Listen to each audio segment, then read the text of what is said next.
ओम शांति। आज प्यारे मीठे बाबा की मुरली मंथन की डेट है 18 जून 2026। तो आज मीठे बाबा अपने बच्चों से कह रहे हैं, अतीन्द्रिय सुख का अनुभव करने के लिए सदा इसी स्मृति में रहो कि हम किसके बच्चे हैं। अगर बाबा को भूले तो सुख गुम हो जाएगा। तो क्या करना है? अतीन्द्रिय सुख का अनुभव करना है। सभी चाहते हैं कि हम सदा सुखी रहे, सदा खुश रहे, हमारे पास सर्व सर्व प्राप्तियां हो। लेकिन उसके लिए जो बाबा ने छोटी सी बात बोली है उसको फॉलो नहीं करते कि अपने आत्मिक सातों गुणों को जगा के रखो, अपने आत्मा के वस्त्र को संभाल के रखो। जैसे हम अपने शरीर पे वस्त्र संभालते हैं ना, हाँ, बिखरने नहीं देते, उसी तरह आत्मा के वस्त्र को संभालिए तो अतीन्द्रिय सुख का अनुभव होगा। तो इस स्मृति में रहो कि हम भगवान के बच्चे हैं। बाबा को भूले तो वस्त्र गुम हो जाएगा, था सुख गुम हो जाएगा। कहते हैं ना, भरोसा खुद पर रखो तो ताकत बन जाती है और दूसरों पर रखो तो कमजोरी बन जाती है। आप कब सही थे इसे कोई याद नहीं रखता, लेकिन आप कब गलत थे इसे सब याद रखते हैं। हाँ, प्रतिनिधि सुख भगवान से जुड़ी रहिए, भगवान आपको हर हाल में याद करते हैं। प्रश्न, बाबा के मिलने की स्थायी खुशी किन बच्चों को रहती है? उत्तर, जिन बच्चों ने एक से अपने सर्व संबंध जोड़े हैं। जिन बच्चों ने, माने आत्मा रूपी बच्चों ने परमात्मा से अपने सर्व संबंध जोड़े, क्योंकि आत्मा का सर्व संबंध तो परमात्मा से ही। तभी तो आरती में गाते हैं ना, तुम्ही हो माता पिता बंधु सखा सहारे, हाँ, सब कुछ तुम्ही हमारे। तो ये खुशी जिसको रहेगी उसी को सदा खुशी रहेगी। तो बाबा की याद में रहने की वो मेहनत करते हैं। तो याद में रहने के लिए किसी चीज से जुड़ना पड़ेगा, तो ज्ञान से जुड़िए, मुरली से जुड़िए, क्योंकि मुरली में तो बाबा सारा विधि बताते हैं। किसी देहधारी को याद नहीं करना है, नहीं तो स्थायी खुशी गुम हो जाएगी और फिर रोएंगे। हाँ, रोएंगे, मैंने इतना किया लेकिन उसने नहीं माना। एक शाश्वत सत्य बताऊं, शाश्वत सत्य यह है कि प्रतिभावान गुणी व्यक्ति चालबाज नहीं होता। जितनी प्रतिभा व गुण होंगे व्यक्ति उतना साफ सुथरा सरल होगा। प्रतिभा को चालबाजी की जरूरत नहीं होती। चालबाजी की जरूरत प्रतिभाहीन गुणहीन व्यक्ति को होती है, क्योंकि वह चालबाजी से अपनी प्रतिभा, अपने गुणों की कमी को पूरी करता है, युक्ति से, चालबाजी से करता है। जो रियल प्रतिभावान होंगे, गुणी होंगे, उन्हें बस परमात्मा की याद, और याद ही सारा कुछ करा देगी। गीत है, हो बचपन के दिन भुला न देना, आज हंसी कल रुला न देना। हो बचपन के दिन भुला न देना। लंबी है जीवन की राहें, आज चले कल खो न देना। हो बचपन के दिन भुला न देना। ओ शांति। बाबा कहते, मीठे मीठे बच्चों, ये तुम्हारा बचपन का दिन है, इसको मत भूलना। देखिए, स्कूल हम लोग पढ़ाई पढ़ रहे हैं ना, स्टूडेंट है ना, तो स्टूडेंट कब पढ़ते हैं? बचपन में तो पढ़ते हैं, पवित्रता में ही तो पढ़ते हैं बच्चे। हाँ, कई लोगों की शादी हो जाती है तो कहते हैं अब मुझसे पढ़ाई नहीं होगा, क्योंकि बड़ा लर झर फैल जाता है, होता है ना। तो पवित्रता में ही पढ़ाई है, इसलिए पवित्र रहिए और खुश रहिए। बचपन के दिन भूलिए मत, गोद में बैठे रहिए। हरदम याद रहना चाहिए कि हम बाबा के बच्चे, नहीं तो अपने ही हमें रुला देंगे।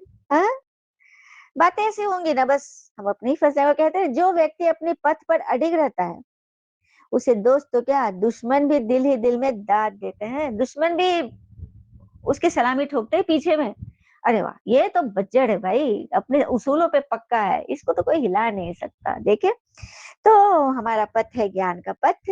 हाँ, हमारे साथी है बाबा भगवान, तो उस पर अडिग रहिए, विश्वास रखिए। आपका कोई बाल बाका नहीं कर सकता, क्योंकि मोस्ट बिलीवर्ड बाबा है। उनसे प्यारी वस्तु कोई होती है क्या? हाँ, लेकिन भगवान को नहीं जानना, ये बड़ी भूल, भारी भूल होगी। शिव जयंती मनाते हो लेकिन शिव जयंती का रहस्य नहीं पता, इसलिए तो बाबा बोलते हैं सबको बताना है। माया रावण ने तुमको क्या से क्या बना दिया। अभी तुम ज्ञान से श्रीमत पर आगे बढ़ रहे हो। हाँ, विष्णु और शंकर जी क्या करते हैं, कहाँ रहते हैं, कुछ भी नहीं पता। ये सारा राज बाबा ने बताया ना। हाँ, ब्रह्मा की नाभि से विष्णु निकला, ये रहस्य है। तो ब्रह्मा की नाभि से विष्णु निकला था ब्रह्मा। अभी संगम पे लास्ट जन्म में श्री कृष्ण का लास्ट जन्म लेख रहा है दादा, इस संस्था के फाउंडर, जिनके तन में परमात्मा है, उनका नाम भगवान ने ब्रह्मा रखा, क्योंकि ब्रह्मा जी के द्वारा सृष्टि की स्थापना है। तो ब्रह्मा के ही नाभि कमल, अर्थात उनके पुरुषार्थ से नाभि से सृजन होता है ना, तो उनके पुरुषार्थ से श्री विष्णु जी का स्वर्ग के लालन पालन करने का जन्म होता है। अब समझ में आया? यह रहस्य क्या कहीं पता चला? इसमें भगवान ने आकर बताया है। तुम बच्चे अभी यहाँ राजयोग सीख रहे हो, भगवती लक्ष्मी भगवान नारायण बनने के लिए, मास्टर भगवान मास्टर भगवती बनने के लिए।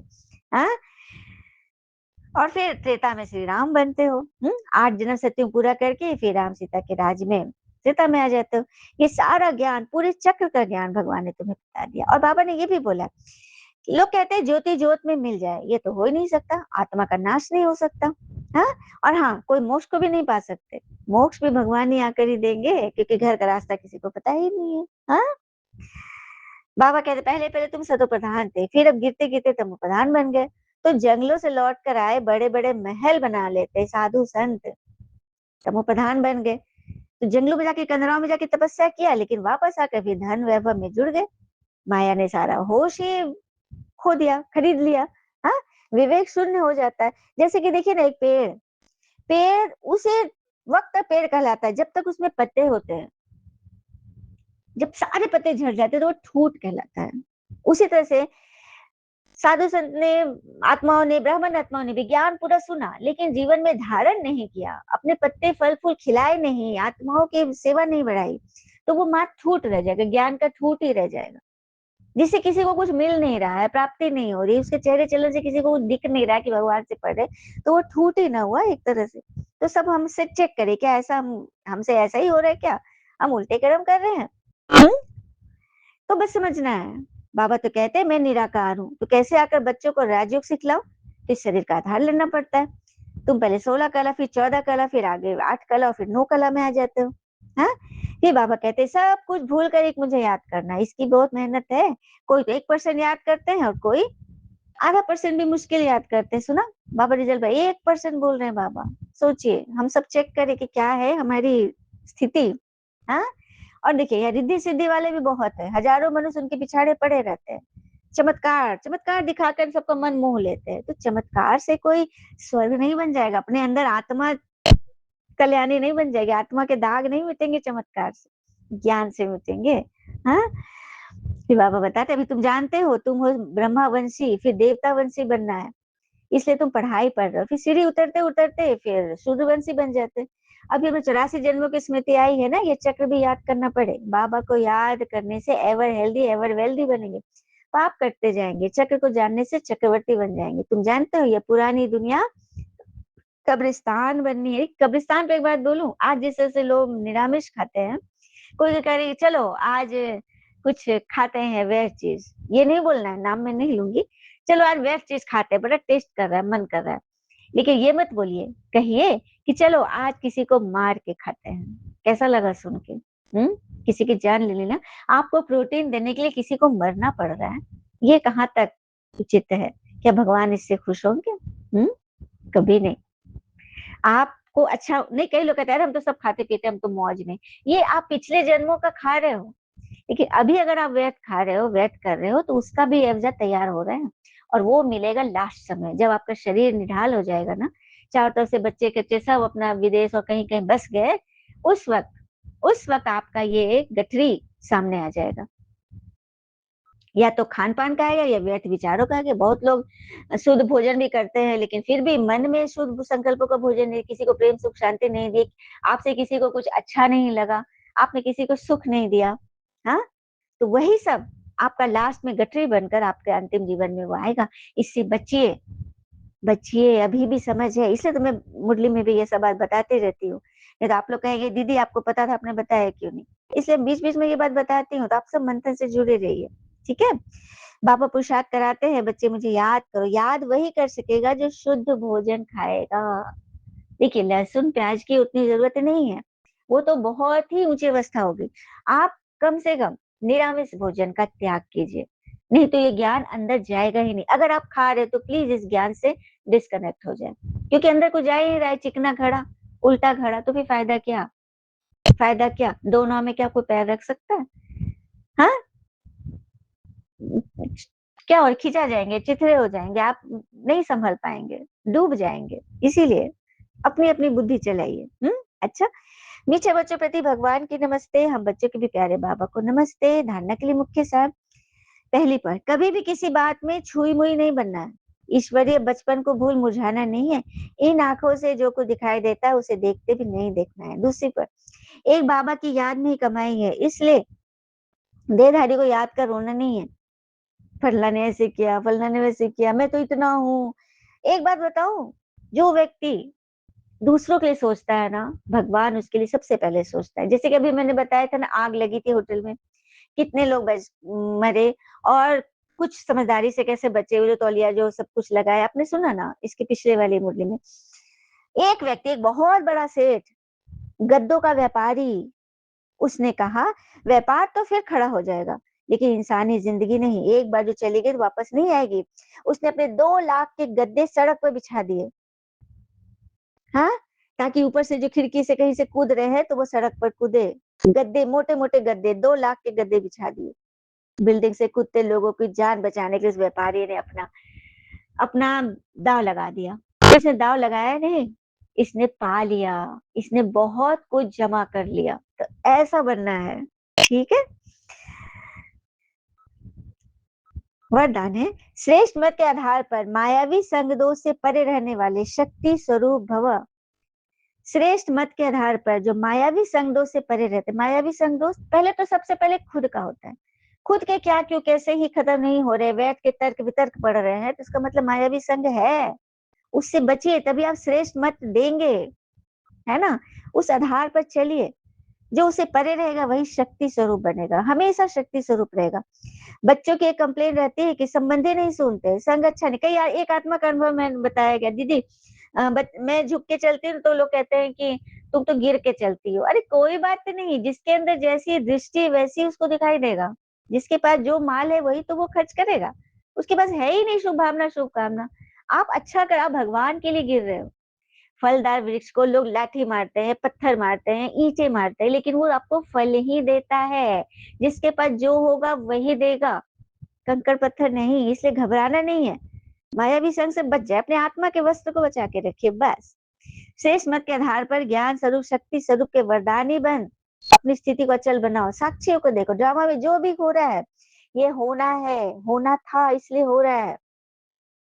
और कहते हैं ना, एक एक सत्य बात बताऊं, और खाना खाते समय हमारी जीभ का कट जाना भी ये संकेत देता है। जीभ कटता है ना बहुत बार, ओ हाँ अचानक से कट गया, या फिर उंगली मुंह में दब जाती है, होता है ना।